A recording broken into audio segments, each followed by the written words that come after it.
Bonjour, alors la dernière fois que je vous ai parlé, je vous avais suggéré Jonathan Safran Foer, extrêmement fort et incroyablement prêt.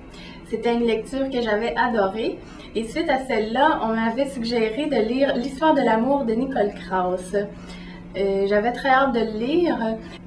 Alors, quand on m'a annoncé que Nicole Krauss était la femme de Jonathan Safran Foer, j'avais encore plus hâte de lire ce roman-là.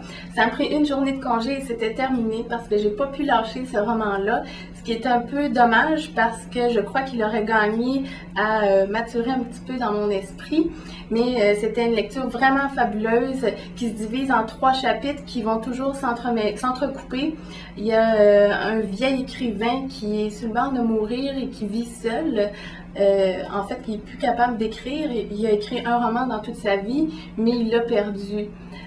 Donc, on va suivre son histoire au cours du roman, ainsi que l'histoire d'une jeune adolescente qui a perdu son père et dont la mère n'arrive pas à s'en remettre, qui, elle, va essayer de redonner le goût de vivre à sa mère à travers un roman que son père lui avait offert qui s'appelle L'histoire de l'amour. Et le 3e chapitre se situe plusieurs années auparavant et c'est aussi un écrivain, un vieil homme qui raconte comment il a écrit l'histoire de l'amour. Le roman qui lie ces 3 personnages-là entre eux, les 3 chapitres. C'est donc l'histoire de 3 personnages relativement seuls dont la vie tourne autour de ce roman-là qui est l'histoire de l'amour. C'est le seul roman que cet auteur-là a publié jusqu'à maintenant.